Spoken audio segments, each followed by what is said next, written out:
disukai oleh Allah Subhanahu wa taala adalah masjid-masjidnya, dan seburuk-buruk tempat yang dibenci oleh Allah Subhanahu wa taala adalah pasar-pasar. Maka kata ulama, antara adab untuk kita ke pasar dan masjid adalah bila mana masuk ke masjid, masuk dengan segera dan keluar dengan lambat.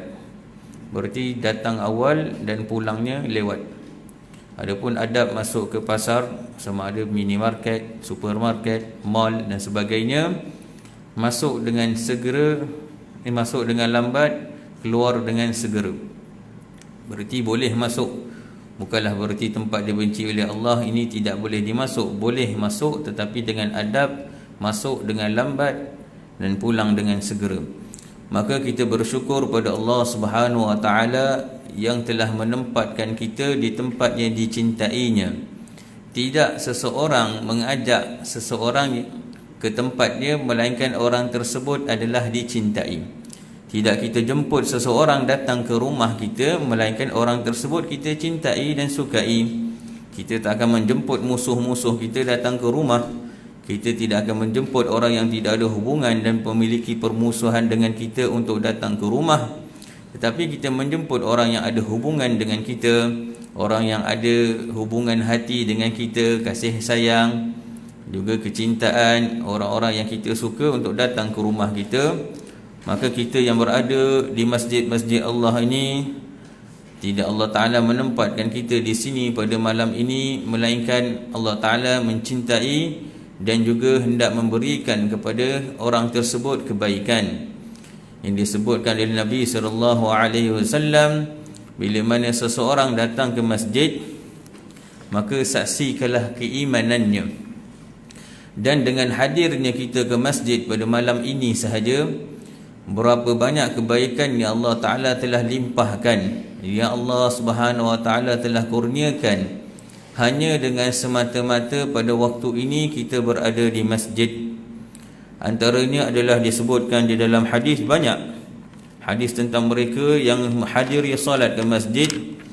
Antaranya satu hadis yang menyebutkan barang siapa yang berwuduk dengan sebaik-baik wuduk, kemudian keluar daripada rumahnya menuju ke masjid untuk menunaikan salat, maka tidak dia berjalan satu langkahnya, melainkan Allah SWT menuliskan bagi setiap langkahnya kebaikan.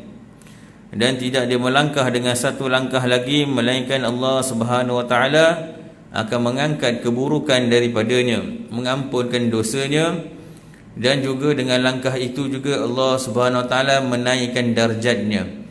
Maka berapa darjat, berapa pahala, berapa pengampunan terhadap dosa-dosa diberikan kepada mereka yang berjalan kaki menuju ke masjid, belum sampai masjid lagi. Kemudian bila mana menaiki kenderaan, maka ibaratnya umpama roda tayar yang berpusing. Jadi bukanlah bererti bila kita naik motosikal ataupun kereta tidak ada pahalanya datang ke masjid, tidak. Kalau kita berkemampuan untuk jalan kaki, kita jalan kaki. Kalau terlalu jauh jaraknya ataupun kalau hujan dan sebagainya, maka dihitung pahalanya, kata ulama, melalui tayar dia yang berpusing tersebut, ibarat satu tapak kaki langkahnya, maka diberikan darjat seumpamanya. Kemudian bila mana seseorang masuk ke masjid, kemudian berdoa, Allahumma ghfirli dhunubi waftahli abwaab rahmatik, ya Allah, ampunilah bagiku dosa-dosaku dan bukakanlah bagiku pintu rahmatmu. Ketika mana dia sampai di rumah Allah, maka Allah SWT memberikan keampunan dan rahmat kepadanya. Kemudian bila mana dia berada di masjid dan beriktikaf, ataupun tidak beriktikaf sekalipun, tetap diberikan pahala berada di masjid. Kalau kita nak main mengelak sikit, nak lebih daripada orang sebelah punya pahala, maka kita niatkan i'tikaf selama mana berada di masjid. Dituliskan bagi kita pahala berada di masjid, juga pahala beriktikaf di masjid. Kalau nak mengelat lagi, dalam fiqah dia ada cara mengelat untuk mendapatkan pahala. Bagaimana? Iaitu kita bernazar untuk beriktikaf di masjid. Sahaja aku bernazar untuk beriktikaf selama mana aku berada di masjid ini kerana Allah Ta'ala. Saja aku beriktikaf untuk menunaikan nazarku kerana Allah Ta'ala. Selama mana dia duduk di masjid, dituliskan baginya pahala iktikaf yang nazar, berarti pahala wajib. Kerana nazar ini wajib ditunaikan. Bila mana dia menunaikan nazarnya, berarti dia telah melakukan sesuatu perkara yang wajib. Nilai wajib di dalam syariat tidak sama nilainya dengan sunat. Maka melimpah pahalanya melebihi orang yang beriktikaf dengan iktikaf sunat. Kemudian bila mana belum waktu azan dia duduk di masjid, maka dituliskan baginya sedang mengerjakan solat, walaupun dia belum bersolat. Kana fi salah ma kanat as-salah yatahbisu, kata Nabi SAW. Ianya berada di dalam solat selama mana yang menahannya untuk bangun adalah solat. Maka tidak sama nilainya orang yang datang sebelum azan dengan selepas azan, yang datang sebelum iqamah dengan selepas iqamah, yang datang sebelum takbir imam dengan selepas takbir imam. Maka besar pahalanya orang yang datang awal, ditulis baginya pahala salat selama mana salatlah yang menahannya daripada bangun dan keluar daripada masjid. Dan juga di akhirat nanti orang-orang yang berjalan, terutamanya pada waktu malam dan juga subuh, yang disebutkan di dalam hadis, basyiril masya'ina fi dhulami ilal masajidi bin nuri tammi yaumal qiyamah. Berikanlah khabar gembira kepada orang yang keluar berjalan menuju ke masjid pada kegelapan, sama ada gelapnya malam ataupun gelapnya pagi. Binuri tammi yaumal qiyamah, dengan diberikan kepadanya cahaya yang sempurna pada hari kiamat.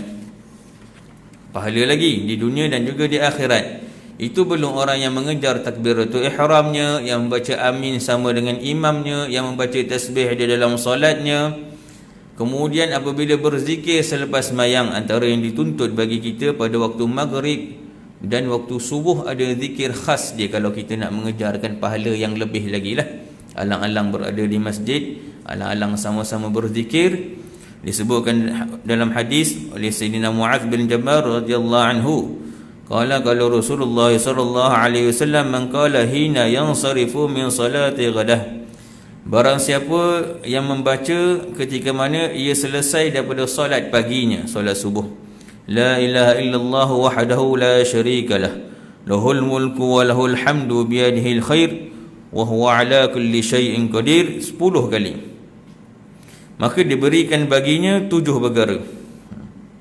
Yang pertama, diberikan baginya 10 kebaikan. Kemudian dihapuskan baginya 10 keburukan. Diangkatkan baginya 10 darjat.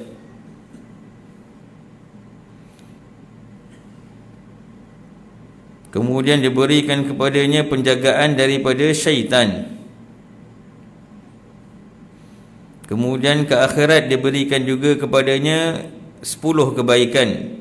Kemudian diberikan kepadanya penjagaan daripada perkara yang tidak disukai.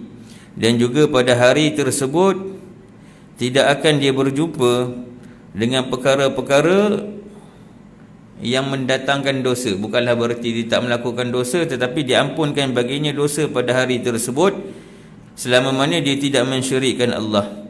Dan begitu juga siapa yang membaca bacaan ini pada waktu maghrib, maka diberikan pahala yang demikian. Dalam riwayat yang lain ada juga tambahannya, diberikan pahala seakan-akan memerdekakan anak ataupun hamba daripada keturunan Nabi Ismail alaihi salam. Walaupun keturunan Nabi Ismail alaihi salam pada dasarnya tidak ada yang hamba, tapi nak kata pahala yang besar seakan-akan memerdekakan hamba daripada keturunan Nabi Ismail alaihi salam. Juga barang siapa yang membaca selepas subuh dan juga maghrib, Allahumma ajirni minan nar ataupun Allahumma ajirna minan nar 7 kali, maka tidak akan dia mati pada hari tersebut, melainkan akan dituliskan baginya benteng penjagaan daripada api neraka. Bagi siapa? Bagi mereka yang solat dan membaca bacaan tersebut. Belum lagi orang yang mengamalkan ayatul kursi pada setiap waktu solat, yang dikatakan tidak akan mati melainkan masuk syurga. Jarak pemisah bagi mereka yang sentiasa membaca ayat kursi selepas solat adalah kematian. Bila mana dia mati, jarak dia dengan syurga adalah kematian saja. Mati masuk syurga terus. Bagaimana mengamalkan ayat kursi pada setiap selepas solat. Dan begitu juga dengan tasbih Fatimah untuk diberikan kekuatan dan sebagainya, kekuatan, penjagaan, rahmat, keberkatan, semuanya diberikan pada mereka yang hadir ke masjid. Kadang-kadang kita perasan yang hadir di masjid ni kebanyakannya orang-orang tua berumur. Maka mungkin di kalangan kita pernah ditegur, Masya Allah Pak Cik dah berumur tapi masih kuat untuk berjalan ke masjid. Biasa kan, kadang-kadang orang muda tegur, kadang-kadang kawan-kawan sama baya tegur, Pak Cik dah tua tapi masih larat ke masjid. Makcik dah tua tapi masih larat ke masjid. Sebenarnya kita bukan sebab kita larat kita ke masjid, tetapi kerana kita ke masjid, Allah Ta'ala beri kita kekuatan. Daripada keberkatan umur, daripada keberkatan kesihatan, daripada rahmat dalam kehidupan, rahmat dan keberkatan dalam amalan kita yang mendatangkan keredaan Allah Subhanahu Wa Ta'ala. Di situ kekuatan rohaninya yang menyebabkan sampai ke masjid. Maka kerana itu iman orang-orang tua ni iman-iman yang sempurna. Ulama berdoa, ya Allah berikanlah kami iman sebagaimana iman orang tua-tua. Satu orang ulama yang mengajarkan tauhid di masjid, ada ramai pengikut, penuh masjid mengajarkan tauhid. Katanya boleh mengajarkan dalil kewujudan Allah dengan 1000 dalil. 1000 dalil tentang kewujudan Allah. Alim. Maka satu orang tua berjalan di luar masjid, dia tengok orang ramai dalam masjid, ditanya kepada satu anak muda, ada apa dalam masjid ni orang ramai-ramai? Maka kata anak muda tersebut, Pakcik tak kenal siapa yang mengajar ni? Dia kata, aku tak kenal. Yang mengajar tu satu orang alim besar, yang bila mana dia mengajarkan tauhid, dia boleh menceritakan 1000 dalil tentang kewujudan Allah. Alim. Kerana itu ramai orang yang berguru dengan dia. Kata orang tua tersebut, aku beriman dengan Allah tanpa aku tahu satu dalil pun. Aku tak perlukan satu dalil pun untuk aku meyakini Allah Ta'ala itu wujud. Aku tak perlukan banyak dalil untuk menjadi sebab supaya aku menyembah Allah. Tanpa dalil, tanpa apa-apa pun aku tetap akan sembah Allah. Kemudian anak muda ini setelah habis mengajar, dia berjumpa dengan guru tersebut, menceritakan kata-kata orang tua ini. Maka guru ini berdoa, ya Allah berikanlah kami keimanan sebagaimana iman orang tua-tua. Mereka ini yang memenuhi masjid 5 waktu. Ketika mana anak muda yang dikatakan kuat dengan exercise-nya, dengan sukannya, dengan bolanya, dengan itunya, dengan ininya, tidak ada di masjid. Tapi orang tua-tua yang dikatakan lemah subuhnya di masjid, malamnya walaupun hujan di masjid, walaupun katanya mata tak nampak, nak baca Quran tak nampak, nak baca surat khabar tak nampak, berada di masjid. Anak muda yang tak pakai spek pun sehari sekali pun belum tentu, boleh jadi seminggu sekali pada waktu Jumaat. Maka semua kebaikan yang kita dapati bila mana kita hidup dengan mengerjakan amal-amal kebaikan, sama ada solat jemaah yang kita laksanakan, sama ada majlis ilmu yang kita duduk ini yang turun padanya para malaikat, duduk berhimpun sampai ke arasy Allah Subhanahu Wa Ta'ala, menyelimuti dan menyelubungi majlis-majlis ini dengan rahmat. Kemudian mereka juga yang hadir pada majlis ini dijanjikan dengan keampunan oleh Allah Subhanahu Wa Ta'ala. Maka semua kebaikan ini kita perolehi adalah berkat kita menjadi umat Nabi Muhammad sallallahu alaihi wasallam. Kerana hanya umat Nabi sahaja yang amalnya sedikit, pahalanya banyak. Hanya umat Nabi sahaja sedikit amalan, berlipat kali ganda pahalanya. Umat terdahulu satu amalan satu pahala. Umat Nabi sekurang-kurangnya satu amalan 10 pahala. Sekurang-kurangnya. Paling banyak tidak ada limit sebagaimana puasa. Tidak ada batasan dalam puasa bagi pahala. Akulah yang akan mengganjarkannya. Malaikat pun tak tahu nak tulis berapa ganjaran pahala kerana terlalu besar. Dan begitu juga setidak-tidaknya batasan pahala. Itu yang tak ada batas. Kalau ada batas, boleh dibataskan sampai 700 kali ganda. Kita mengerjakan solat, diberikan 27 kali ganda kalau berjemaah. Bersiwak dapat 70 kali ganda lagi. Belum campur kebaikan-kebaikan yang kita dapat, yang kita ceritakan tadi, adalah semuanya berpunca daripada kita ini adalah dipilih sebagai umat Nabi Muhammad sallallahu alaihi wasallam. Maka segala sesuatu yang disandarkan kepada Nabi adalah mulia. Bila mana Allah Subhanahu wa taala menjadikan nabi, maka penutup para nabi yang termulia adalah Nabi sallallahu alaihi wasallam. Bila mana Allah Subhanahu wa taala mengkhususkan para nabi, ada yang Khalilullah, ada yang Ruhullah, ada yang Kalamullah, maka yang paling mulia adalah Habibullah Nabi Muhammad sallallahu alaihi wasallam. Bila mana ada umat manusia di atas muka bumi ini, maka Allah Ta'ala memberikan kemuliaan khusus kepada umat Nabi Muhammad sallallahu alaihi wasallam. Kuntum khairu ummatin ukhrijat linnas. Kalian adalah sebaik-baik umat yang dikeluarkan pada manusia. Bila mana kita menceritakan tentang bumi yang padanya ada berbagai-bagai tempat, maka tempat yang paling mulia di atas muka bumi ini adalah negeri yang pernah diduduki oleh baginda sallallahu alaihi wasallam, iaitu bumi Mekah dan juga Madinah.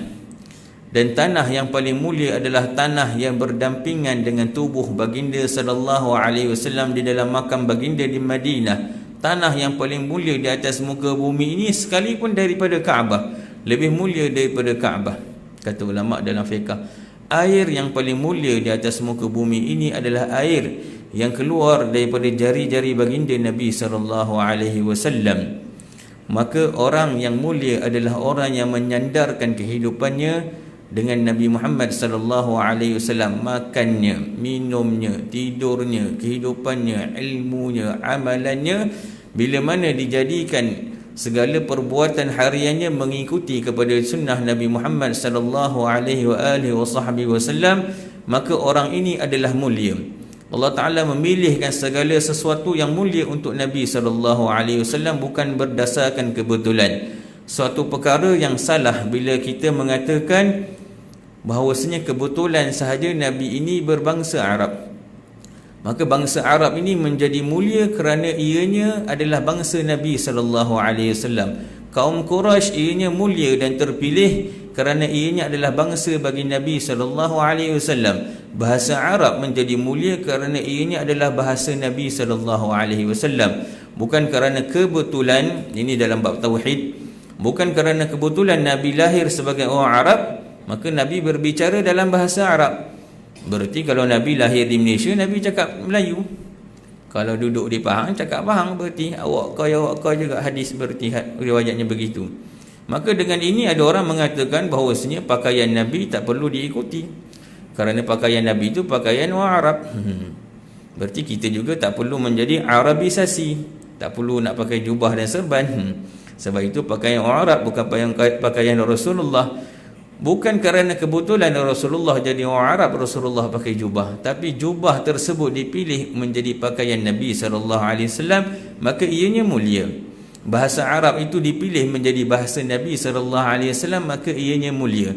Bahkan Nabi SAW lahir pada hari Isnin, bukan Selasa, Rabu, Khamis. Kalau kita tahu kemuliaan hari adalah hari Jumaat, maka orang-orang yang meninggal dunia pada hari Jumaat, kita kata kematian yang baik.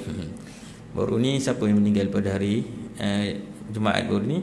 Ibu kepada Datuk Seri Najib kita, meninggal pada hari Jumaat, maka dikatakan kematian yang baik itu pada hari Jumaat. Nabi SAW lahir pada hari Isnin, wafatnya pada hari Isnin, bukan hari Jumaat. Kita nak mendapatkan sesuatu kemuliaan, kita kena mencari kemuliaan yang lain untuk mendapatkan kemuliaan. Nabi SAW tak perlukan mana-mana kemuliaan, bahkan sesuatu menjadi mulia bila mana bersama dengan Nabi SAW. Kerana itu hari Isnin menjadi hari yang mulia. Kerana apa? Padanya lahir Nabi SAW. Nabi lahir pada hari Isnin. Dalam riwayat Sayyidina Abbas menceritakan, aku telah melihat Abu Lahab dalam mimpiku berada di dalam neraka. Maka ku tanyakan kepadanya, bagaimanakah keadaanmu? Dia kata, aku berada di dalam neraka dalam keadaan terseksa, melainkan pada setiap hari Isnin aku diberikan rehat, kerana pernah ketika mana kelahiran Muhammad, Aku telah memerdekakan Suwaibah al-Aslamiyah kerana telah menyampaikanku khabar gembira tentang kelahiran tersebut. Suwaibah al-Aslamiyah ini adalah hamba kepada Abu Lahab. Bila mana dia datang ke rumah Abu Lahab memberitahu tuannya bahawasanya dia telah mendapat anak saudara lelaki, maka dia telah bergembira, dia telah merdekakan Suwaibah satu keluarga, dan dia telah buat jamuan makan-makan atas rasa gembira tersebut. Allah SWT memberikan kepada Abi Lahab yang wajib neraka, tabbat yada Abi Lahab wa tabb, confirm masuk neraka, walaupun di dunia kehidupannya dia dah tahu dia akan masuk neraka, tapi Allah Ta'ala tetap muliakan, beri sedikit kemuliaan kerana rasa gembira dia. Nampak? Kerana rasa gembira tersebut disandarkan kepada Rasulullah, Allah Ta'ala berikan dia bahagian daripada rahmat baginda, iaitu pada setiap hari Isnin dia diberikan minum daripada celah jari telunjuk dan juga ibu jarinya di sini, kata ulama. Maka di situ keluar air. Pada hari Isnin dia dapat minum air dan dia direhatkan daripada siksaan atas kegembiraannya menyambut kelahiran Nabi Muhammad sallallahu alaihi wasallam pada hari Isnin. Dan Nabi SAW wafat pada hari Isnin. Dan Nabi tidak lahir pada bulan-bulan haram yang mulia, tidak lahir pada bulan Muharram, tidak lahir pada bulan Zulkaidah, tidak lahir pada bulan Zulhijjah, tidak lahir pada bulan Rajab. Nabi SAW lahir pada bulan Rabiul Awal. Kita kalau lahir bulan Ramadan, Masya Allah, ini lahir pada bulan Ramadan, pada malam nuzul Quran, pada malam Jumaat dan sebagainya, untuk kita sebutkan bayi tersebut bayi yang baik. Nabi lahir pada bulan Rabiul Awal, maka bulan Rabiul Awal menjadi bulan yang mulia kerana padanya lahir Nabi SAW. Bahkan sebelum Nabi SAW ini lahir, segala sesuatu yang bersama dengan Nabi SAW ini adalah mulia. Semua sekali Allah Ta'ala muliakan bila mana mereka ada kaitan dengan diri baginda Nabi SAW. Antara kisahnya tentang kota Mekah dan kota Madinah. Dulu ada satu orang raja namanya Taban As'ad, raja daripada raja-raja Yaman. Raja Yaman ini disebut dengan Tubba'. Gelaran bagi raja Yaman adalah Tubba'. Ada gelaran raja namanya Sultan, ada digelar sebagai Aziz, ada digelar sebagai Fir'aun, ada digelar sebagai Najasyi, ada digelar sebagai gubernur dan sebagainya. Setiap negara negeri ada gelaran bagi pemimpin masing-masing. Maka pemimpin bagi kota Yaman dipanggil sebagai Tubba'. Dalam Al-Quran dalam surah Qaf menyebutkan wa ashabul aikati wa qaumu Tubba'. Tubba' ini nama raja-raja Yaman. Salah satu Tubba' yang menghampiri zaman Nabi SAW bernama Saba'. Ada satu orang raja Tubba' namanya Saba'. Maka kata Saba' ini dalam satu tafsir Al-Quran menyebutkan dalam surah Saba' tentang satu orang raja Tubba' yang bernama Saba'. Saba' ini memiliki 10 orang anak, kata Nabi SAW, sehingga besarnya kehebatannya sampai negeri tersebut diberi nama dengan negeri Saba', satu negeri di Yaman. Maka Saba' ini pernah membacakan satu syair. Sebelum kewafatannya, dia telah kumpulkan ahli keluarganya, menteri-menterinya, dan dia sampaikan satu wasiat yang penting, satu wasiat yang agung yang berbunyi, sayamliku ba'dana mulkan 'aziman nabiyyan la yurakhisu fil harami wa yamliku ba'dahu minhum muluka yadinuhu al-ibada bighairi dhamin wa yamliku ba'dahum minna muluka yasirul mulka fina biktisami wa yamliku ba'dah qahtanin nabiyya taqa khabtatul khairul anami summiya ahmada ya laita anni u'ammaru ba'da mab'athihi bi'amin fa'adilhu wa ahbuhu binasri wa bikulli mudajjajin wa bikulli rami mata yadharu fakunu nasirihi wa mata yalkuhu yublighu salami. Kelak akan berkuasa sesudah kami satu orang raja yang besar, iaitu seorang nabi yang tidak akan bertolak ansur dalam perkara yang haram, dan sesudah nabi tersebut akan dikuasai oleh raja-raja yang menegakkan hukum bagi setiap orang yang membunuh. Kemudian sesudah raja-raja tersebut Bila mana mencapai keemasannya, zaman keemasannya akan dikuasai oleh kaum Kahtan. Dan setelah kaum Kahtan akan dikuasai oleh seorang Nabi yang bertakwa, ahli ibadah, sebaik-baik makhluk yang bernama Ahmad. Aduhai seandainya aku diberikan usia panjang 1 tahun sahaja sesudah dia diangkat menjadi Rasul, maka akan aku mendukungnya dan kucurahkan segala kekuatanku untuk menolongnya dengan semua senjata dan anak panahku manakala dia muncul. Maka jadilah kalian sebagai para penolongnya, dan barang siapa yang bersua dengannya daripada kalangan kalian, maka sampaikanlah salamku kepadanya. Raja ini mendapatkan kemuliaan kerana dia telah mencintai Nabi sebelum Nabi lahir. Diluahkan rasa cinta, gusarnya, kecewanya, sedihnya kerana tak berjumpa dengan Nabi yang nantinya akan lahir. Maka dia telah berpesan kepada kaumnya, kalau berjumpa dengan Nabi tersebut, sampaikanlah salamku kepadanya. Nabi-nya belum lahir. Kalau kita tak berjumpa dengan Nabi kerana Nabi telah wafat, dia tak berjumpa dengan Nabi kerana Nabi belum lahir. Ada cerita seorang raja Yaman, boleh jadi Raja Sabak, yang telah membinakan satu istana yang besar di kota Yaman. Katanya istana ini bukan di Yaman, membina satu istana yang besar di kota Madinah. Katanya istana ini adalah untuk menyambut nanti Nabi akhir zaman. Pun begitu, dia tidak sempat dengan zaman Nabi tersebut, dan istana yang dibinanya akhirnya runtuh ditelan zaman. Maka bila mana Nabi SAW berhijrah ke kota Madinah, unta tersebut tak diberi tahan. Para sahabat nak tahan, Nabi kata biarkan unta ini diperintahkan. Maka unta ini berjalan sampai berhenti di hadapan rumah Abu Ayyub Al-Ansari. Maka di situlah Nabi menetap selama beberapa bulan sebelum Nabi duduk di rumahnya yang disiapkan oleh kaum Ansar, dia berhadapan ataupun bersebelahan dengan Masjid Nabawi. Maka kata ulama, tapak rumah Abu Ayyub Al-Ansari ini adalah bekas istana yang telah didirikan oleh raja tersebut. Sekalipun istana itu dah tak ada, tapi niatnya sampai. Maka ada keturunannya yang bernama Taban As'ad. Taban As'ad ini pernah berperang dengan penduduk kota Madinah. Dia satu orang raja Yaman juga. Jadi kerana keinginannya nak meluaskan empayar, dia telah meluaskan empayarnya sampai ke kota Madinah. Dia berperang dengan penduduk kota Madinah, kota yang dikatakan akan menjadi tempat hijrah Nabi SAW. Bagaimanakah Allah Ta'ala memberikan kemuliaan kepada penduduk kota Madinah, tempat yang bakal menjadi tempat kehidupan Nabi SAW. Ketika mana Taban As'ad berperang dengan penduduk kota Madinah, mereka melawan raja ini dengan bersungguh-sungguh pada waktu siang. Bermati-matian mereka berlawan dengan raja ini. Pada waktu malam mereka berehat. Apa penduduk Madinah ini buat? Mereka masakkan makanan. Mereka buatkan makanan, masak banyak, kemudian mereka bagi makan kepada tentera raja ini. Penduduk Madinah masakkan makanan yang banyak. Makanan tersebut diberi makan kepada raja dan tenteranya. Supaya apa? Supaya mereka cukup makan, esok boleh berperang dengan tenaga yang cukup. Gentleman, nampak? Kalau kita seboleh-bolehnya tak dapat kalah dengan cara nyata, kalah dengan cara tipu, asalkan menang.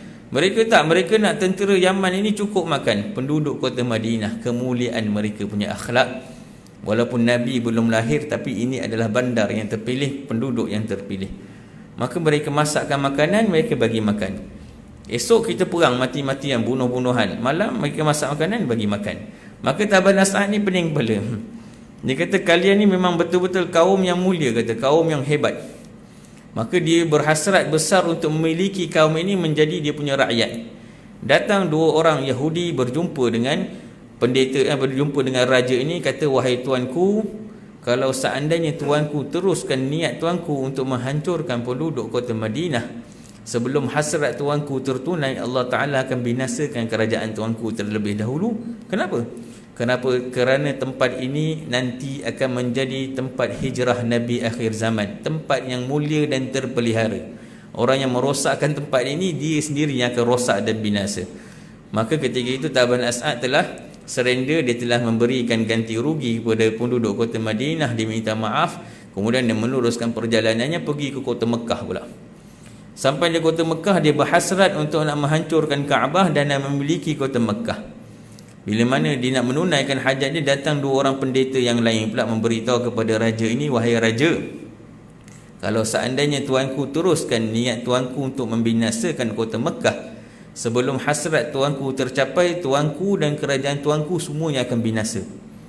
Kata, kenapa? Kerana tempat ini adalah tempat kelahiran Nabi akhir zaman, tempat yang terpelihara dan mulia. Maka orang-orang yang menghancurkan tempat yang mulia ini, dia sendiri akan hancur.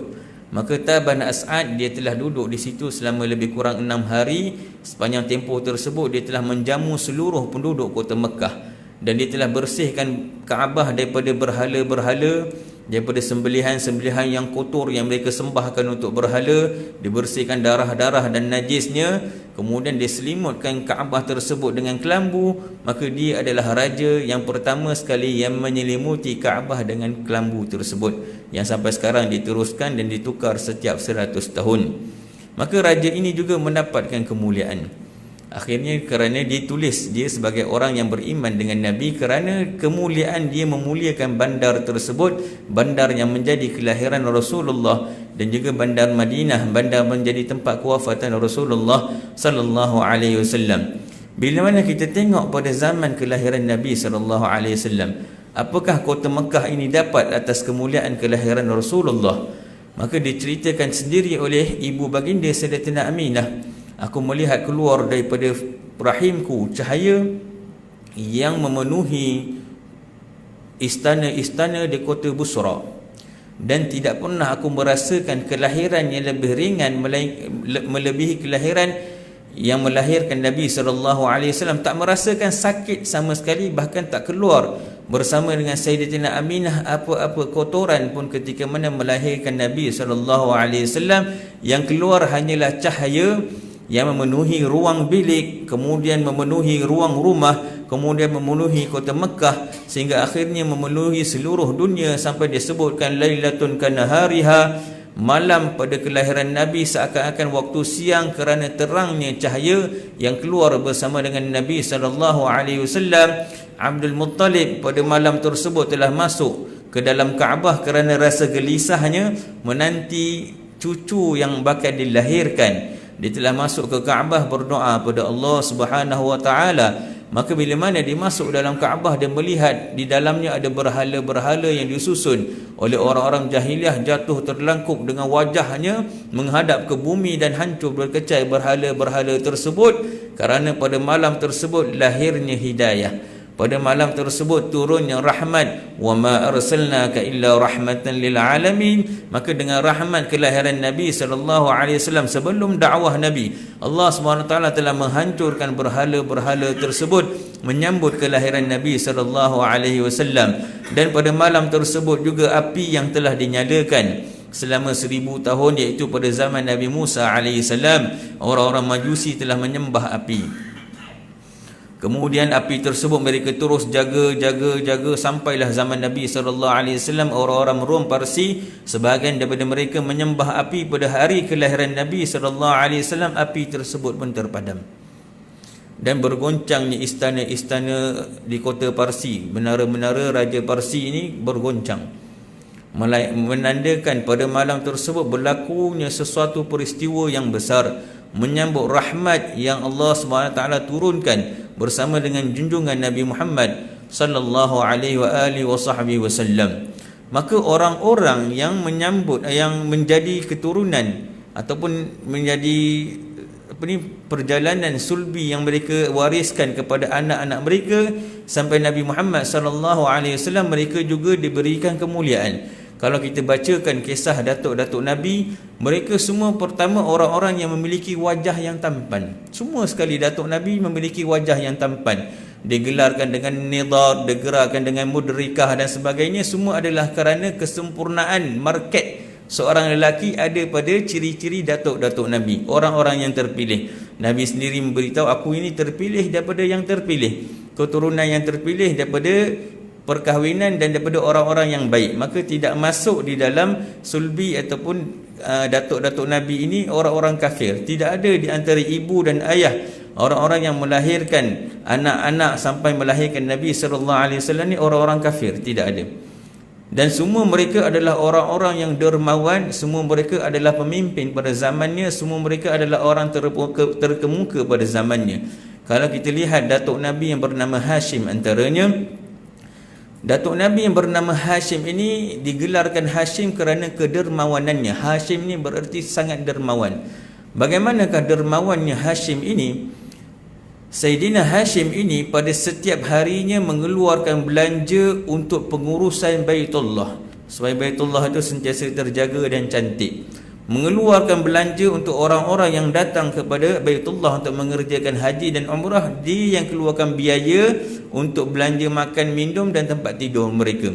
Dia keluarkan juga biaya untuk orang-orang miskin di kota Mekah. Dia keluarkan biaya belanja untuk memberi makan kepada binatang-binatang yang berada di kota Mekah. Dia keluarkan biaya belanja untuk binatang-binatang yang berada di pinggiran kota Mekah, di hutan-hutan dan gunung-gunung. Dia keluarkan biaya belanja makanan untuk burung-burung yang berada di gunung setiap hari, musim sejuk dan musim panas. Musim kemarau ataupun musim tumbuh-tumbuhan tengah subur, tidak berhenti putus dia punya sumbangan setiap hari. Dermawan yang luar biasa. Begitu juga diwariskan kepada Abdul Muttalib, dan begitulah mereka wariskan daripada datuk mereka Nabi Ibrahim AS yang bergelar Khalilullah kerana kedermawanannya. Nabi Ibrahim naik makam Khalilullah adalah kerana dia satu orang Nabi yang tidak pernah makan melainkan bersamanya ada tetamu. Bila mana dihidangkan makanan, dia tidak akan makan melainkan setelah dicari keliling. Mana tetamu, orang-orang miskin, orang-orang dalam perjalanan, orang-orang yang tak cukup nafkah, orang yang tak cukup makan minum, anak-anak yatim, ibu-ibu tunggal, dia panggil semua sekali makan dalam satu majlis makan setiap hari, setiap masa.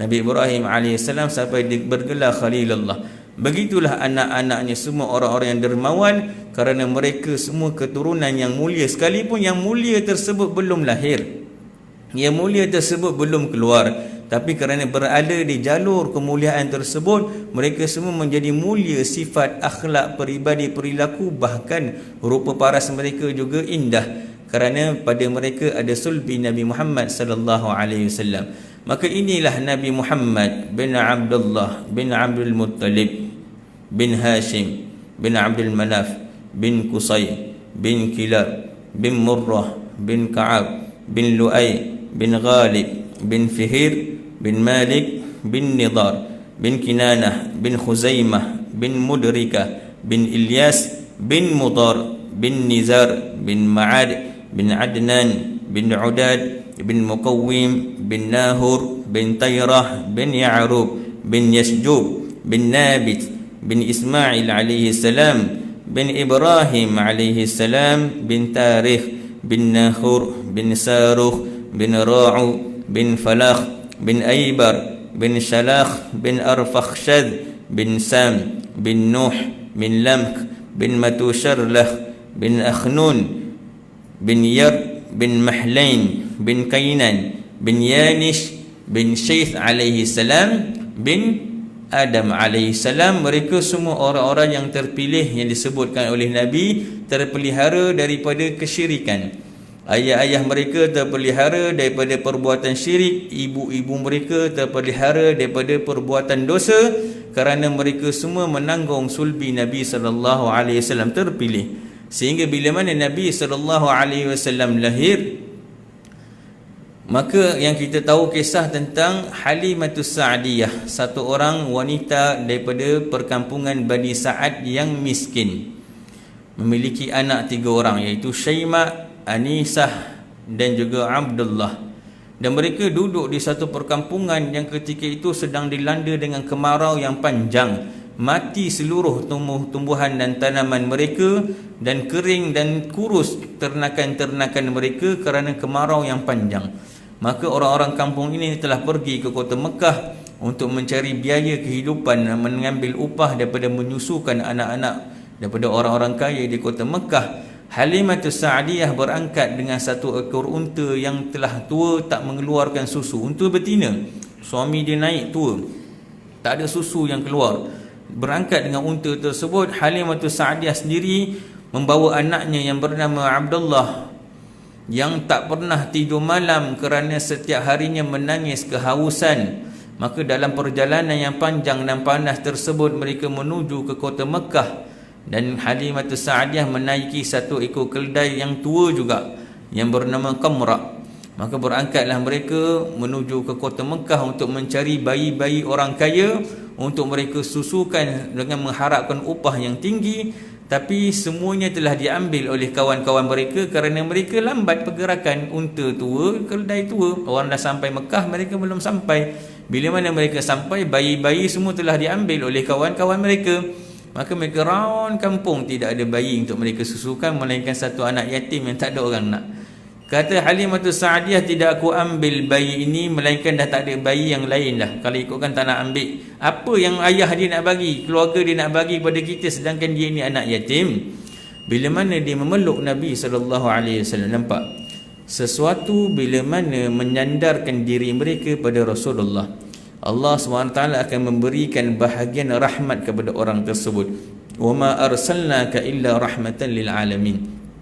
Tidak aku utuskan engkau wahai Muhammad melainkan rahmat bagi seluruh alam. Seluruh alam berarti tidak kecuali langit dan bumi, tidak terkecuali di alam nyata dan alam ghaib, tidak terkecuali sama ada yang masih hidup ataupun yang meninggal dunia, tidak terkecuali daripada zaman dahulu ataupun akan datang. Semua orang mendapatkan rahmat daripada kelahiran Nabi SAW. Maka Halimah Sa'diyah antara orang-orang yang mula merasakan rahmat tersebut, sehingga bila mana dia memeluk Nabi SAW yang masih bayi, maka Allah SWT telah memberikan kesegaran kepada tubuhnya, kesihatan kepada tubuhnya, seakan-akan tidak pernah penat dan musafir sebelumnya. Maka dia telah menyusukan Nabi SAW, dan dia telah menyusukan anaknya Abdullah, dan kedua-dua bayi ini tertidur, sehingga Halimah Sa'diyah dapat berehat dengan tenang. Dan kata Halimah Sa'diyah, tidak pernah kita mendapatkan rehat yang tenang melainkan pada malam ini, malam pertama kali aku dan suamiku dapat tidur sama. Berarti sebelum tu mereka bergila-gila jaga anak yang menangis sepanjang malam kerana kehausan. Malam ini malam pertama aku rasakan kerehatan, ketenangan ketika mana Nabi SAW masuk ke rumah mereka. Ditidurkan Nabi dan anaknya, dan kemudian suaminya pergi kepada untanya. Dilihat untanya yang tua tersebut jadi muda, segar, sihat, gemuk, dan ada susu. Maka diperahkan susu unta tersebut, dia minum, dan diberi kepada isterinya minum. Mereka tidur dalam keadaan kenyang pada malam tersebut. Malam yang damai, malam yang tenang, malam yang penuh keberkatan mereka dapat. Malam pertama Nabi SAW bersama dengan mereka. Sehingga pada keesokan harinya mereka pulang. Unta dan keldai mereka berjalan lebih cepat daripada unta dan keldai kawan-kawan mereka, sehat, cergas, dan mereka sampai ke kampung sebelum kawan-kawan mereka sampai. Dan bila mana mereka tiba di rumah mereka, ternakan mereka yang pulang daripada gembalaan dalam keadaan gemuk dan sehat, dan juga tanaman di rumah mereka tumbuh subur dan segar, sedangkan tempat lain semuanya kering kontang dan ternakan mereka kurus. Turun hujan di rumah Halimah Sa'diyah, makanan mereka mencukupi. Bahkan mereka kata Muhammad ini ketika mana masih kecilnya, dalam umur 2 bulannya dah mampu merangkak, bergerak, berjalan ke sana ke sini. 2 bulan. Ketika mana berusia 8 bulan, Nabi SAW telah boleh berbicara. Dan ketika mana Nabi 9 bulan, Nabi boleh bercakap dengan fasih sebagaimana bahasa orang dewasa. 10 bulan Nabi SAW, Nabi dah boleh memanah. Nabi SAW, kerana itu kalau kita bacakan, Nabi dibelah dadanya ketika mana usia Nabi 4 tahun.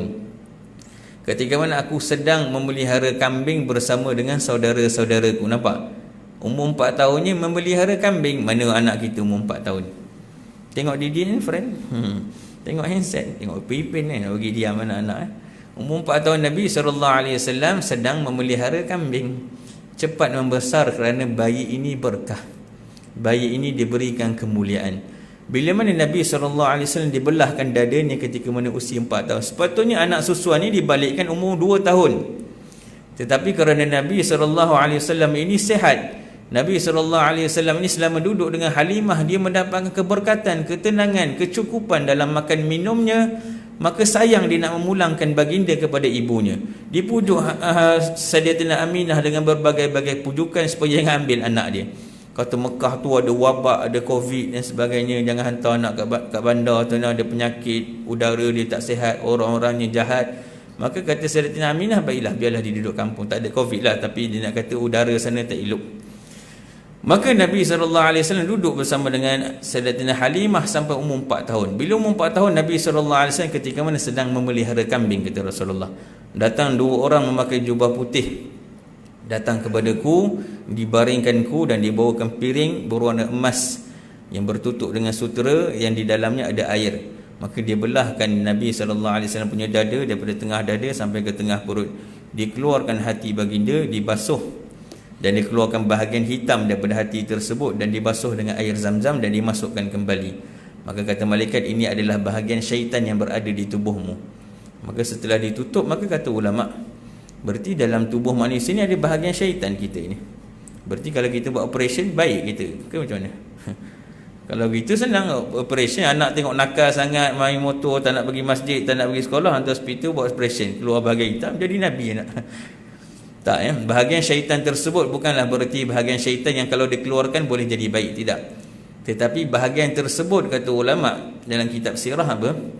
Bahagian yang kalau tak dikeluarkan, maka syaitan pun Nabi doakan dengan rahmat. Nabi ini mendoakan keampunan dan dakwah terhadap orang-orang kafir yang memusuhi dan menindas baginda. Sampai ke penduduk Taif yang melontar baginda sepanjang 5 km perjalanan keluar daripada kota Taif. Nabi telah dilontarkan batu oleh anak-anak muda kiri kanan jalan sepanjang 5 km. Mereka baling batu kepada baginda, berdarah-darah. Baginda ambil ridak ni, disapukan darah tersebut, takut menitis di atas bumi, yang kalau menitis darah Nabi di atas bumi, nama kota Taif tak akan kita dengar sampai hari kiamat. Allah Ta'ala binasakan kota tersebut. Kalau darah yang mulia itu jatuh di atas muka bumi, nama penduduk Taif dan kotanya tidak akan kita dengar sampai hari kiamat. Tapi Nabi kerana rahmat dan kasih sayangnya lap peluh tersebut, darah tersebut tak nak bagi menitis sekalipun sakit. Sampai bila mana Nabi dah keluar daripada kota tersebut, malaikat datang penjaga gunung, wahai Rasulullah, kami diutuskan oleh Allah untuk menunaikan permintaanmu. Kalau engkau mahu, kami terbalikkan penduduk kota Taif. Kalau engkau mahu, 2 gunung ni kami lagakan, biar hancur penduduk kota Taif. Kata malaikat yang tidak ada nafsu, kata malaikat yang tidak ada amarah, kata malaikat yang diciptakan untuk beribadat pada Allah, kalau engkau mahu, kami lagakan penduduk ni dengan gunung biar hancur, kata malaikat. Tapi kata baginda, aku mengharapkan daripada sulbi orang-orang Taif ini lahir daripada mereka orang-orang yang menyembah Allah tanpa menyekutukannya dengan sesuatu apa pun. Maka lahir daripada anak-anak orang Taif ni orang-orang yang beriman dengan Allah. Kerana apa? Kerana rahmat dan kasih sayang baginda kepada umat. Kalau rahmat tersebut tak dibersihkan daripada tubuh baginda, maka syaitan pun Nabi akan doakan dengan rahmat supaya Allah Ta'ala ampunkan. Maka kerana itu bila bersihkan bahagian tersebut, supaya syaitan tak dapat bahagian rahmat tersebut, maka terus meneruslah syaitan ni terlaknat sampai hari kiamat. Sebab Nabi tak pernah doakan. Nabi doakan pada orang munafik semoga diampunkan, Nabi doakan pada orang kafir semoga diampunkan, semoga dapat hidayah. Tapi Nabi tak berdoakan kepada syaitan, ya Allah ampunilah syaitan, tak ada. Sebab dikeluarkan daripada bahagian rahmat tersebut. Maka Halimatus Sa'diyah pun merasakan rahmat ini. Dan setelah Nabi dia belah dadanya, Nabi dia copkan dengan khataman nubuwah di belakang kiri baginda bahunya. Kata bahagian ini adalah bahagian tempat syaitan bersandar pada tubuh manusia, di belakang ni. Itu kalau orang akad nikah, kalau susah nak akad tu, kita gosok belakang dia, baca selawat Allahumma salli ala sayyidina Muhammad ni kat belakang belah kiri ni. Tempat syaitan bertenggek kat situ. Jadi Nabi dicopkan di situ, maka syaitan tak boleh mendekati baginda Nabi SAW.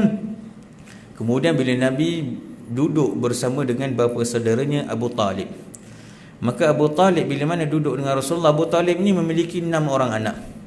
Anak pertamanya nama Talib. Abu Talib ni namanya Abdul Manaf. Digelarkan Abu Talib kerana anak sulungnya nama Talib, namanya Abdul Manaf.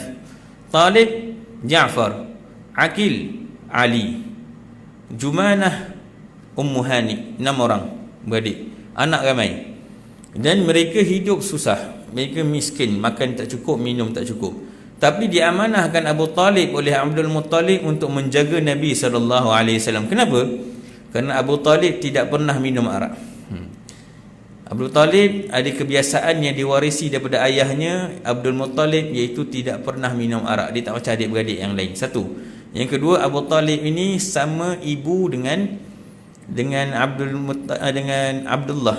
Berarti Abdul Muttalib ini ada 3 orang isteri. Jadi daripada satu isterinya yang bernama Fatimah bintu Amru, lahir daripadanya Abdullah dan juga Abu Talib dan juga Sayyidina Zubair. 3 orang.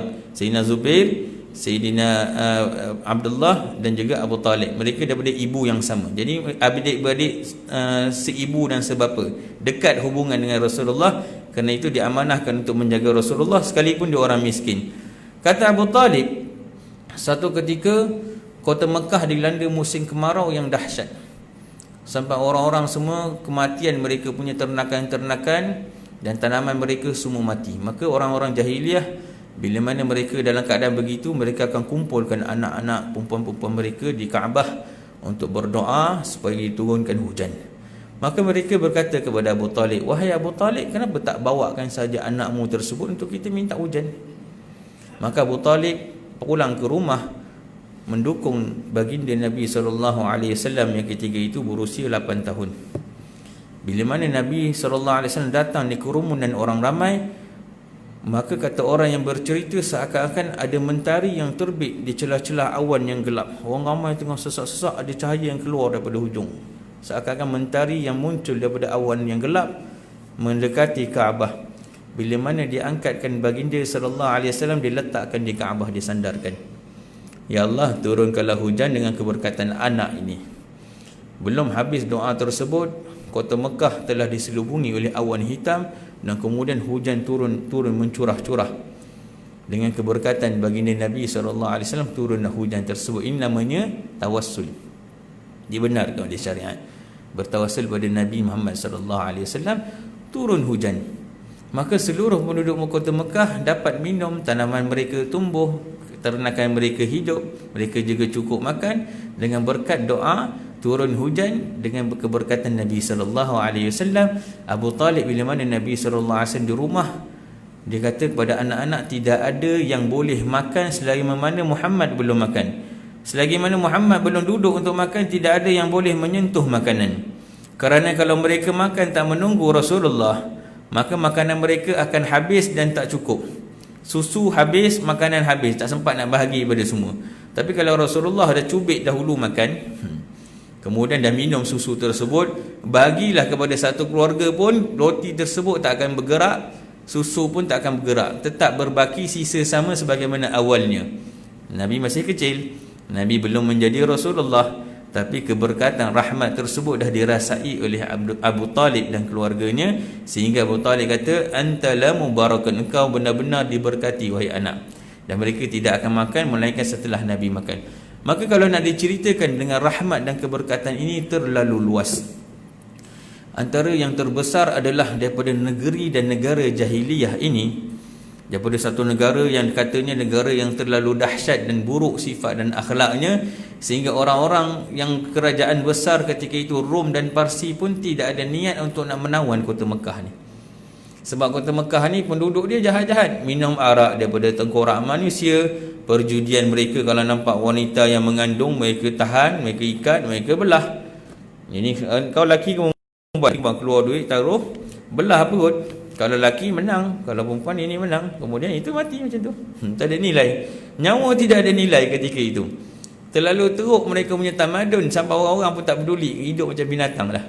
Tetapi ketika mana Rasulullah SAW lahir di tengah-tengah mereka, sendirian menyampaikan dakwah kepada orang-orang ini, maka mereka menjadi orang yang dimaksudkan dalam hadis Nabi SAW, khairul qurun qarni. Sebaik-baik orang adalah orang yang berada pada zamanku. Sebaik-baik kurun adalah orang yang hidup bersama dengan Nabi SAW. Nampak? Daripada orang yang paling dahsyat tamadunnya sampai menjadi sebaik-baik orang, sebaik-baik umat dan sebaik-baik orang. Kalau nak dikirakan kemuliaan umat ini, mereka yang paling mulia adalah mereka yang beriman 10 orang yang dijamin syurga. Itu Sayyidina Abu Bakar, Sayyidina Umar, Sayyidina Uthman, Sayyidina Ali dan 6 orang yang lain.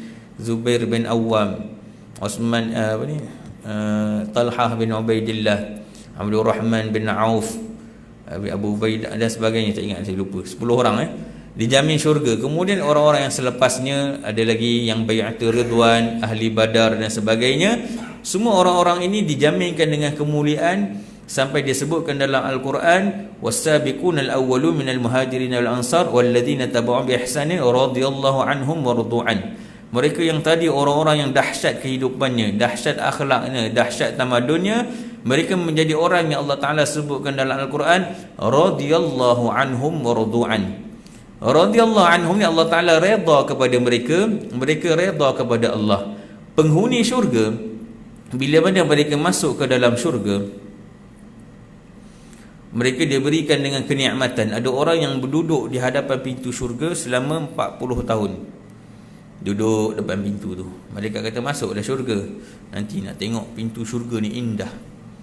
Kata, wahai lelaki, kau dah berada depan pintu ni 40 tahun. Masuklah dalam. 40 tahun nak menikmati keindahan pintu syurga. Duduk termenung. Bila mana masuk dalam syurga, ada kebun-kebun dan sungai-sungai. Maka dia ambil buah apple dan dia makan. Setiap makanan, setiap gigitan berlainan rasa. Satu biji apple ada 70 rasa. Setiap gigitan nikmat. Gigitan yang kedua lebih nikmat lagi. Gigitan yang ketiga lebih nikmat lagi. Habis buah apple yang lain, makan apple yang lain pula. Sampai malaikat tegur, makanlah buah lain pula. Dia kata nanti tak habis rasa lagi, tak jumpa rasa lagi kenikmatan buah apple ni. Kata malaikat tu, tengok belakang, sisa dia punya makan buah apple tu dah ada satu gunung kat belakang tu. Sisa makan, masih ada buah-buah lain, terlalu nikmat. Itu belum cerita istana, mahligai, kebun, belum cerita bidadari-bidadarinya. Nikmat di dalam syurga. Tetapi dalam hadis menyebutkan bila mana penghuni syurga ini, Allah SWT satu hari mengiktirafkan, pada hari ini aku halalkan bagi kalian keredaanku, maka kalian tidak akan mendapat lagi kesengsaraan apa pun sejak daripada hari ini. Bila mana mereka Allah Ta'ala umumkan keredaan, maka penghuni syurga ni seakan-akan selama hidup mereka belum pernah merasakan nikmat. Seakan-akan selama hidup mereka belum pernah merasakan nikmat. Melainkan nikmat yang terbesar, kemuncak di dalam syurga adalah kenikmatan yang Allah SWT berikan melalui keredaannya. Tetapi keredaan Allah ini telah dikecapi oleh para sahabat ketika mana di dunia lagi. Allah Ta'ala telah mengiktiraf mereka dengan radhiyallahu anhum wa radu'an. Kerana apa? Kerana mereka hidup bersama dengan Nabi SAW. Maka jadilah di antara mereka dengan berdampingi dengan Nabi SAW, ada yang diberi kekuatan rohani yang kuat.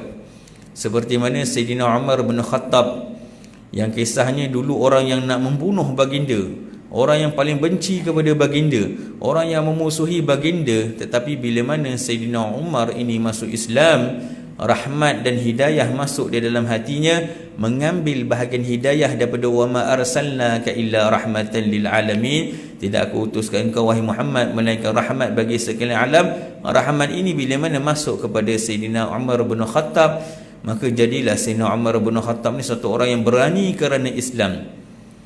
Orang-orang lain selama mana Sayyidina Umar belum masuk Islam, orang lain keimanan mereka secara diam-diam. 40 orang yang pertama masuk Islam, mereka berdakwah secara sembunyi-sembunyi, beramal secara sembunyi-sembunyi, takut orang kafir nampak.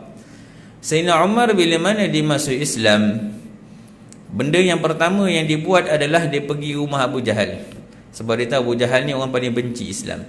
Dia lepas dia ucapkan syahadah di hadapan Rasulullah di rumah Arkam bin Abi Arkam, dia keluar daripada rumah tersebut, dia ketuk pintu rumah Abu Jahal.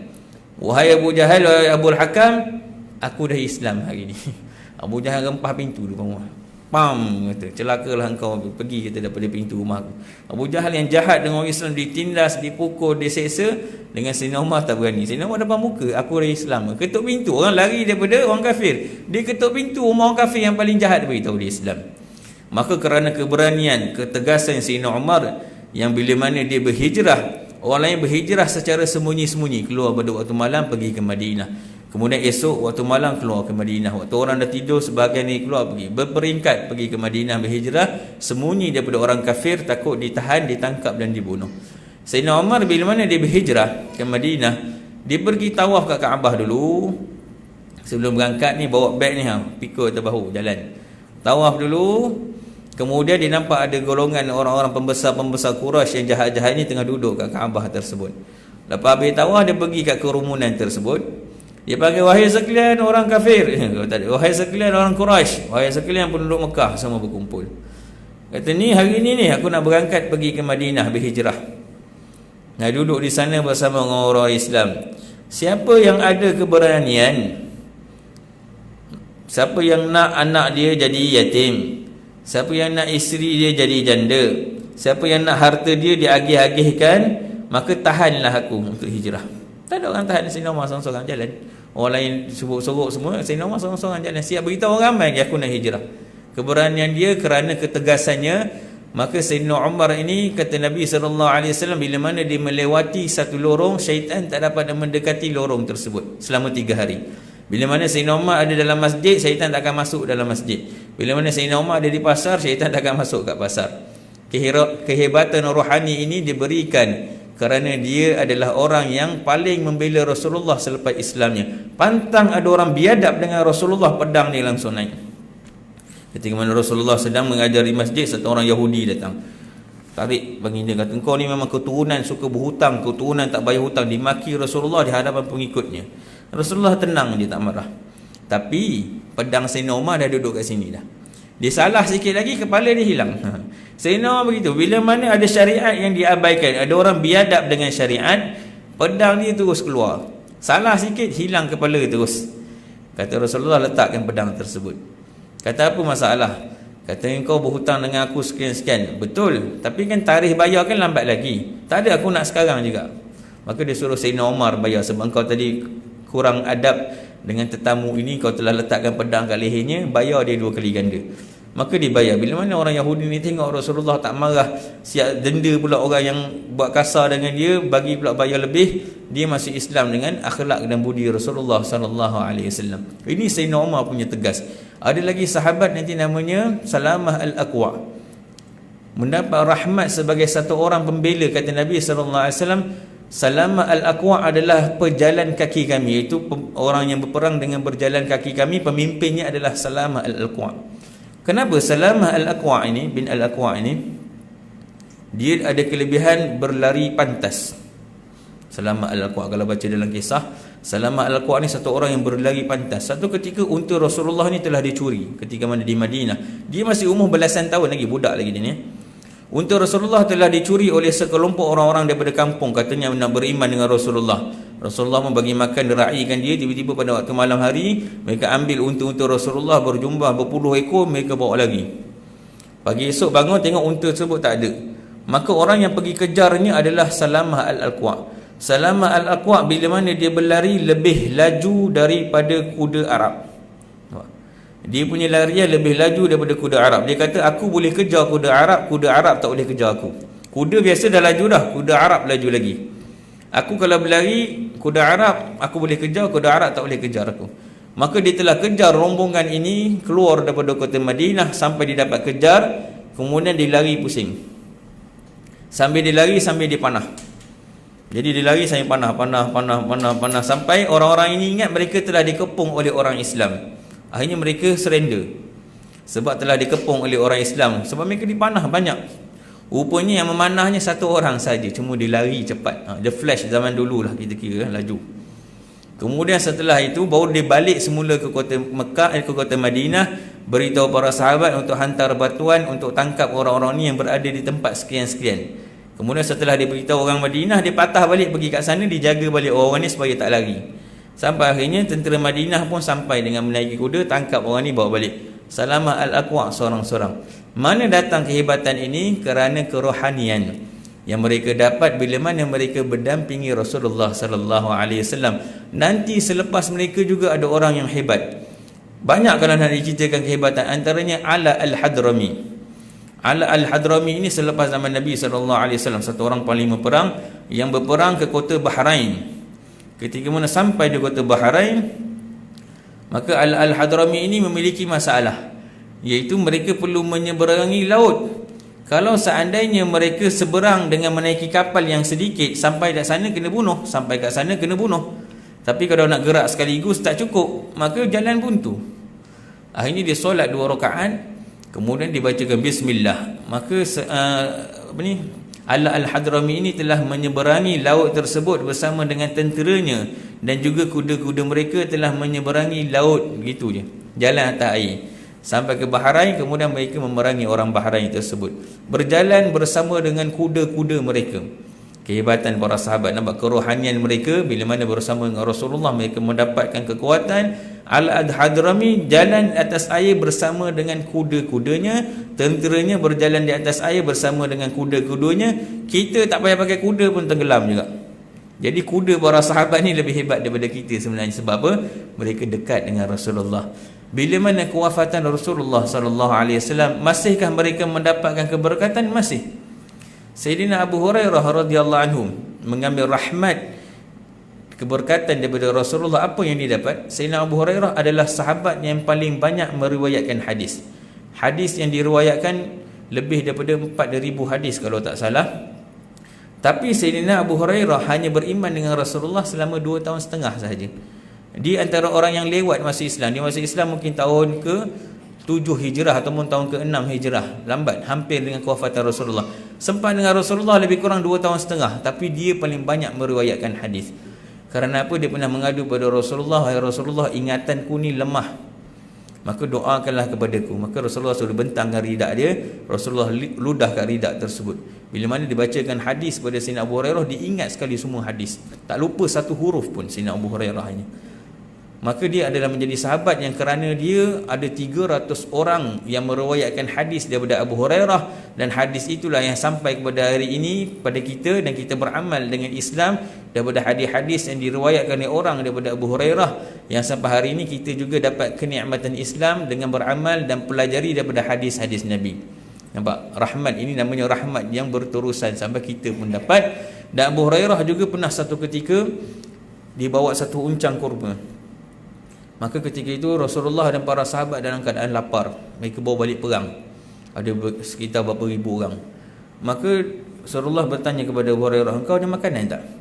Dia kata, "Aku ada satu uncang kurma, ada lebih kurang 20 biji kat dalam." Rasulullah kata, "Bawa sini uncang tu." Rasulullah ambil, masukkan tangan dalam uncangnya.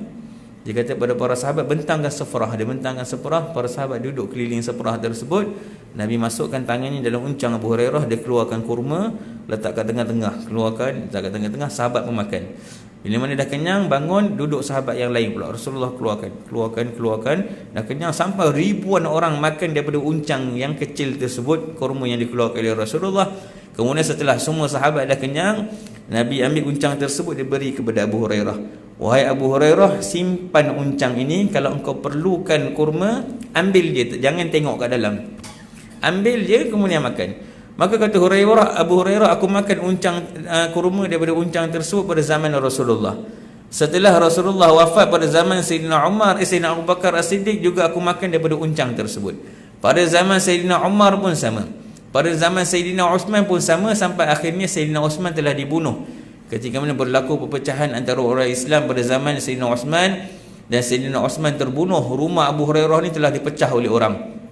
Mereka telah merampas harta Abu Hurairah. Antara yang dirampas adalah uncang tersebut. Maka kalau dikirakan masa daripada kehidupan Rasulullah sampai masa pada kewafatan Sayyidina Uthman, tempohnya lebih kurang 25 tahun. Dan Abu Hurairah masih dapat merasakan kebaikan, rahmat, keberkatan daripada Rasulullah dengan dia mengambil kurma itu setiap hari dia makan. Khalid Al-Walid, satu orang sahabat yang bergelar sebagai Saifullah, yang mana tidak pernah kalah dalam peperangan. Saifullah bahkan lawan dengan Hercules pun menang. Orang kalau orang putih kalau cerita Hercules dah hebat sekali. Kalau tengok cerita Hercules lah, dengan boleh lawan dengan naganya, boleh lawan dengan singa dia, boleh lawan dengan ularnya, boleh lawan semua, dia hebat lah Hercules. Hercules tu sebenarnya kalah dengan orang Islam. Kalah juga dengan Khalid Al-Walid. Khalid Al-Walid Saifullah tak pernah kalah. Satu ketika di dalam peperangan, kalau tak salah dalam peperangan Yarmouk kalau tak salah, maka Khalid Al-Walid telah memerintahkan tenteranya yang ramai tersebut untuk mencari dia punya kopiah hilang. Kata Khalid Al-Walid, "Kopiah aku hilang dalam peperangan, tolong cari."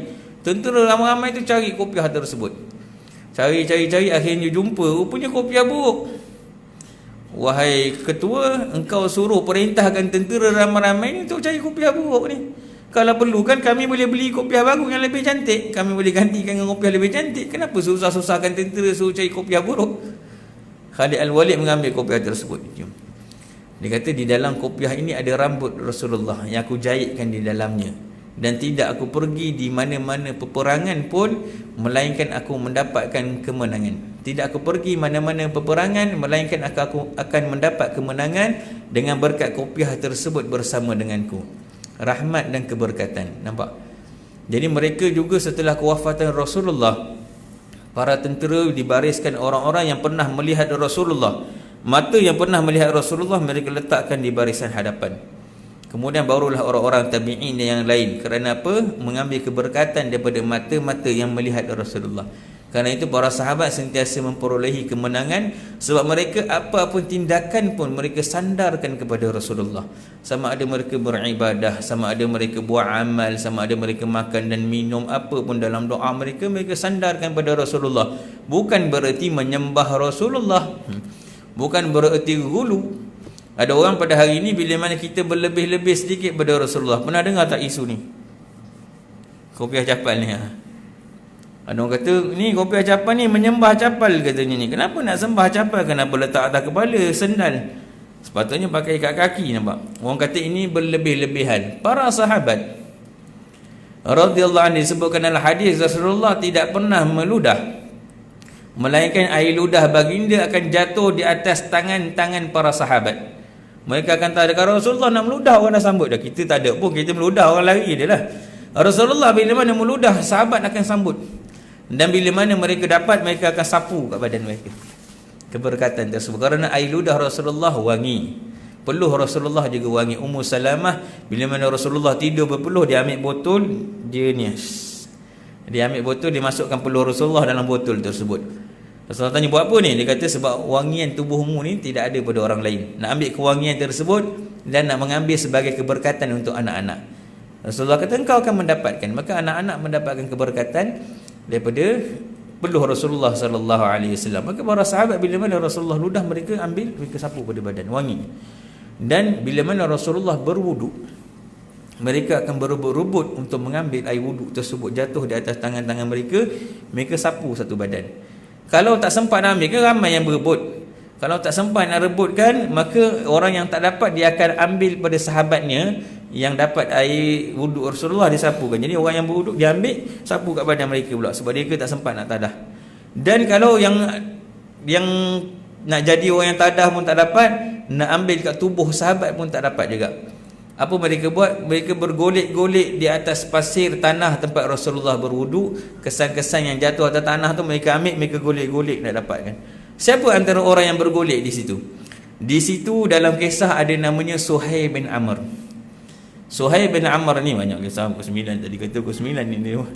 Dah dekat pukul 9, tak ada gaya-gaya nak tutup lagi ni. Suhaib bin Amr ini di dalam perjanjian satu ketika antara perjanjian Rasulullah dengan orang kafir. Rasulullah jurutulis Sayyidina Ali. Suhaib bin Amr mewakili orang kafir Quraisy. Perjanjian untuk masuk ke kota Mekah untuk mengerjakan umrah. Bila mana Rasulullah nak mengerjakan umrah, mereka halang. Maka terjadilah perjanjian antara mereka. Dalam tu dituliskan surat daripada Muhammad Rasulullah kepada Suhaib bin Amr, wakil pembesar Quraisy.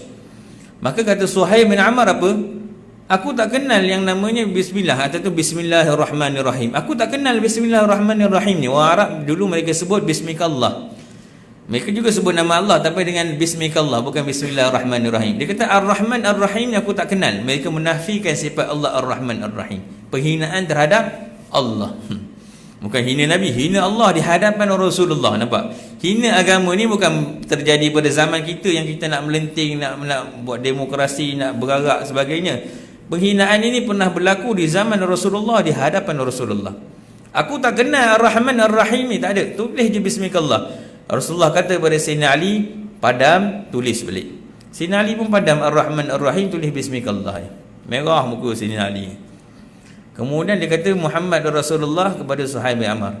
Muhammad Rasulullah, kalau kami mengiktiraf engkau Rasulullah, tak payahlah kita nak susah-susah buat perjanjian ni.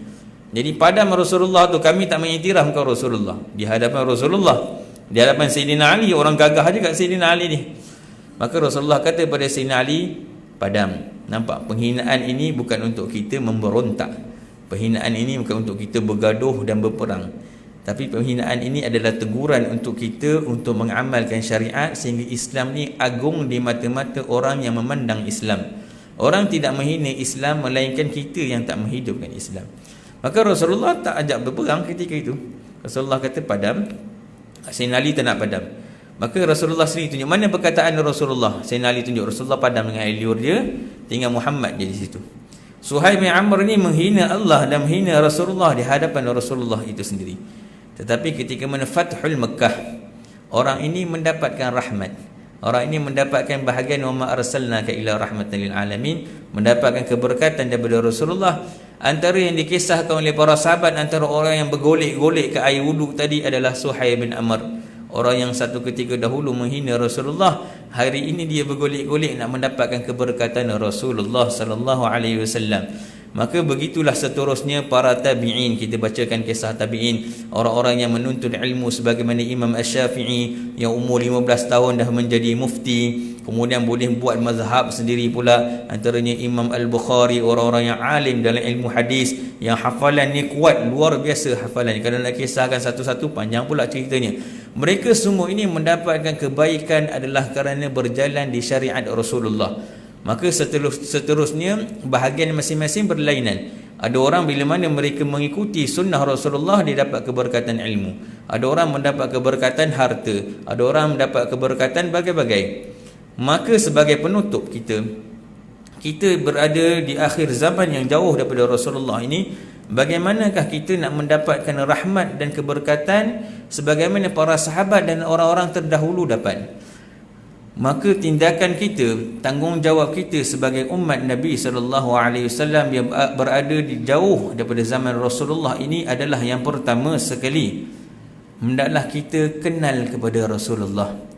Cari hari dalam kita punya kehidupan, satu minggu, satu bulan ataupun setiap hari, ada bahagian daripada hari kita untuk dibacakan kisah Rasulullah. Kerana apa? Bila mana kisah Rasulullah ini tidak dibacakan, sedangkan ianya adalah fardu ain. Mengetahui, mengenali Rasulullah adalah fardu ain. Sebagaimana tema kita pada malam ini, inilah kisah Rasul katanya. Lagu tu, inilah kisah Rasul. Bila mana tak mengenal kepada diri Rasulullah, kita kenallah insya-Allah anak-anak. Setiap manusia bila mana mereka hidup, mereka memerlukan sesuatu contoh yang baik untuk mereka menjadi baik. Setiap orang, bila mereka nak belajar, mereka cari sekolah dan cikgu. Bila mereka nak jadi mekanik, mereka pergi kat bengkel cari pomen-pomen yang pakar. Nak cari doktor, mereka belajar dengan doktor-doktor yang pakar dalam ilmu apa pun. Maka di dalam dunia ini Allah SWT telah menjadikan semua pintu kebaikan itu ada pada diri Rasulullah. Sehingga dikatakan dalam Al-Quran, laqad kana lakum fi rasulillahi uswatun hasanah.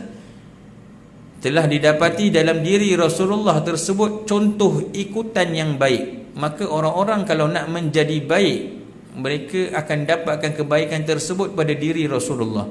Masalahnya, bila mana anak-anak tidak mengenal pada Rasulullah. Tak percaya, tanya pada anak-anak pada hari ini. Saya tanya, saya ada tahfiz, kita bila mana temu duga pelajar, kita akan tanya sedikit bahagian daripada kisah Rasul dan sebagainya. Ada budak-budak tak tahu nama-nama Rasul. Sebutkan 25 Rasul yang wajib diimani. Rukun iman tu beriman dengan Rasul. Berarti kalau tak beriman dengan Rasul, iman tak lengkap. Tanya 25 Rasul, tak tahu. Sebutkan 10 malaikat, bahkan sebutkan rukun iman pun tak boleh. Tak percaya, cuba tanya. Walaupun anak tersebut sekolah di sekolah rendah agama sekalipun, tanyakan, tak tahu. Bahkan ada anak-anak muda yang tak tahu Muhammad bin apa. Siapakah nama ibu Nabi? Di manakah Nabi lahir? Kewafatan Nabi di mana? Apa lagi nak ceritakan tentang sunnah Rasul? Bagaimanakah cara makan Rasulullah, cara minum Rasulullah? Maka orang-orang ini akan mengambil contoh daripada orang yang mereka kagumi. Hari ini kita melihat orang-orang bila mana nak mendidik anak, mereka baca kisah motivasi tentang pendidikan anak-anak.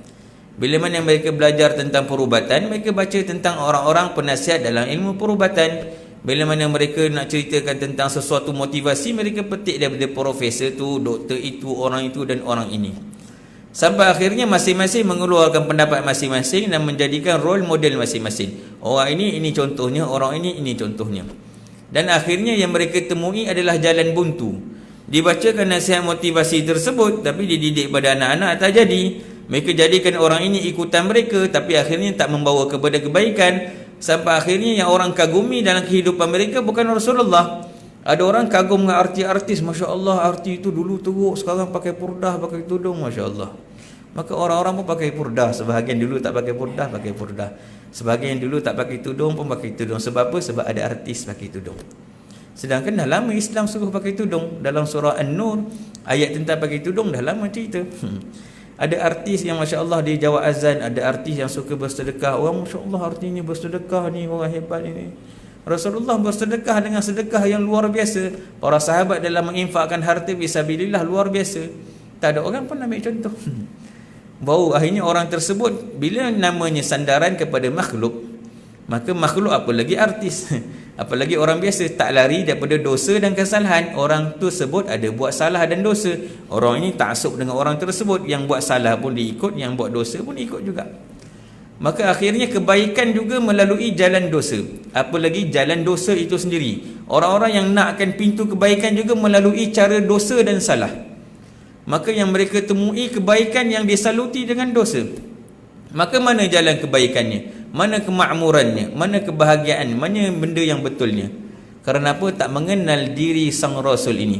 Maka bacakan kisah ini sampai akhirnya mereka menjadikan Rasulullah sebagai role model mereka dalam semua aspek kehidupan.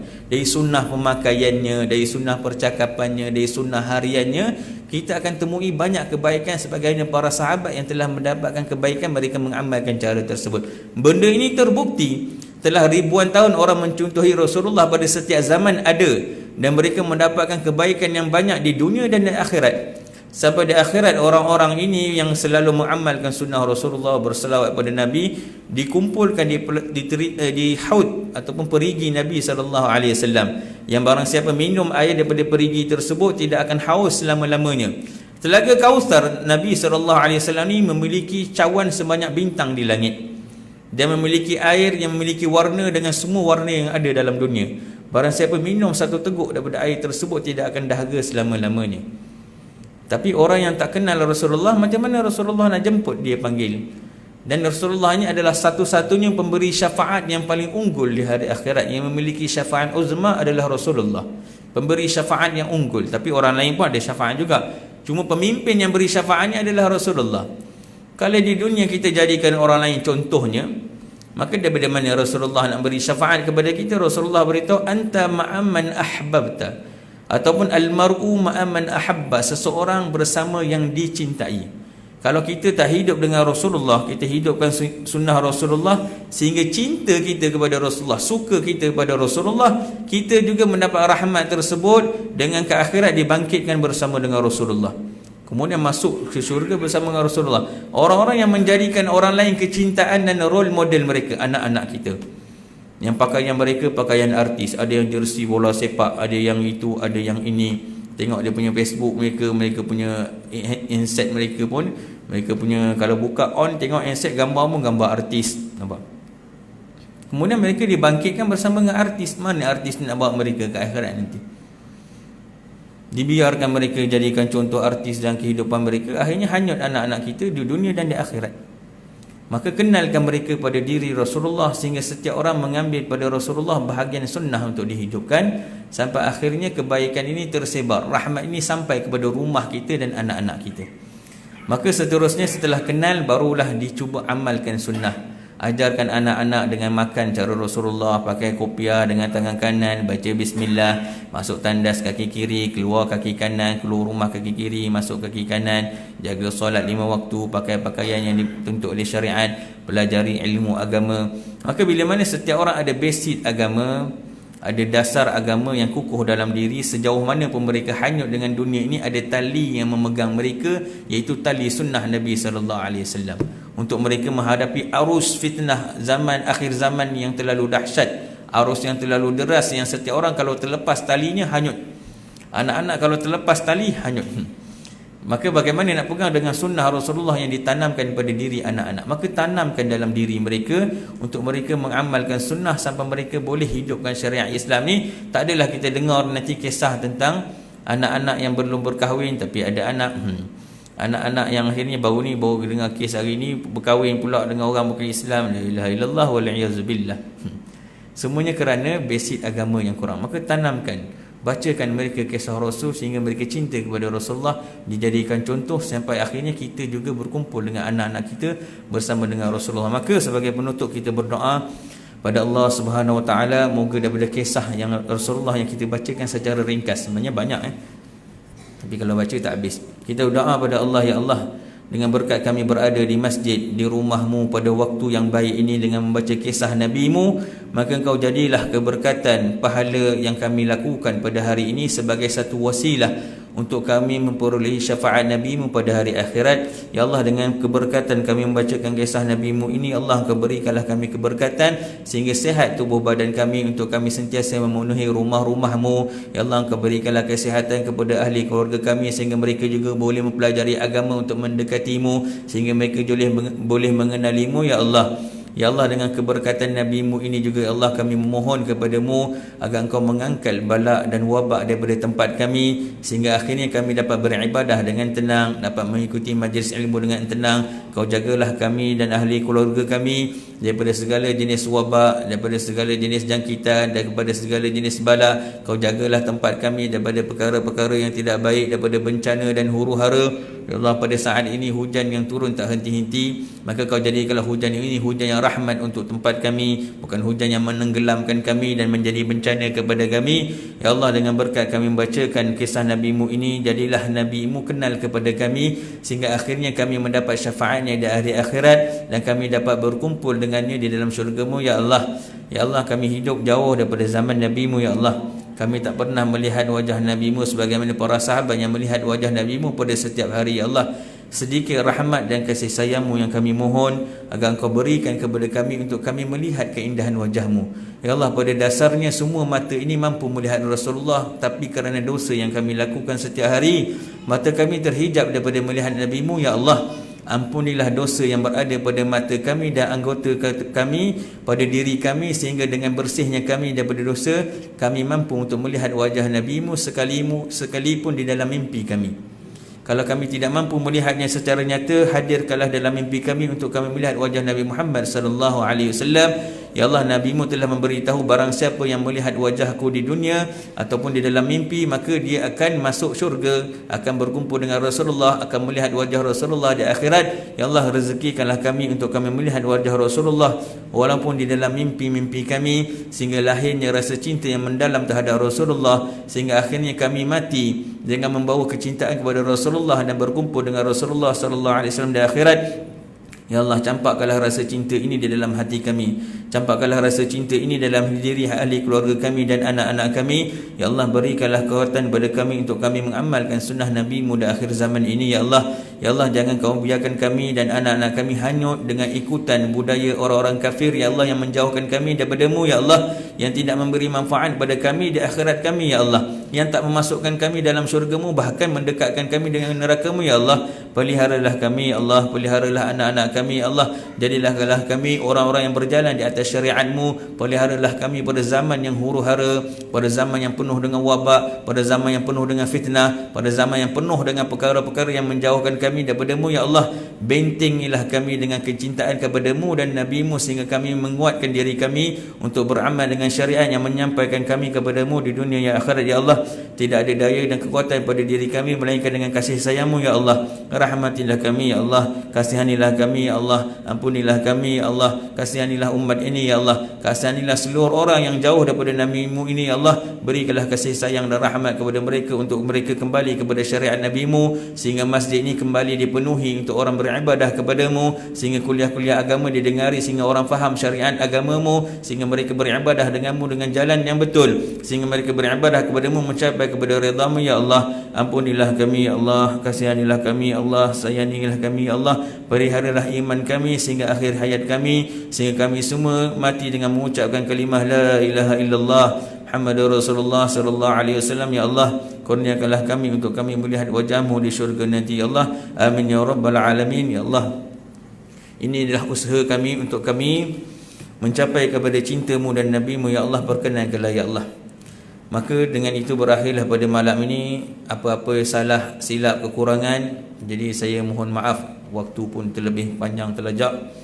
Jadi mana-mana bicara yang kasar, ada yang terguris hati, jadi saya mohon maaf dan silap. Moga ada kebaikan dalam pertemuan kita. Dihitungkan pertemuan dan perpisahan ini sebagai perpisahan dan bertemu kerana Allah Subhanahu Wa Taala, yang disebutkan orang yang bertemu dan berpisah kerana Allah Subhanahu Wa Taala akan diberikan naungan di bawah arasy Allah Subhanahu Wa Taala di akhir akhirat.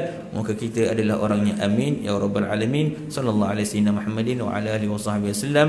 Wassalamualaikum warahmatullahi wabarakatuh.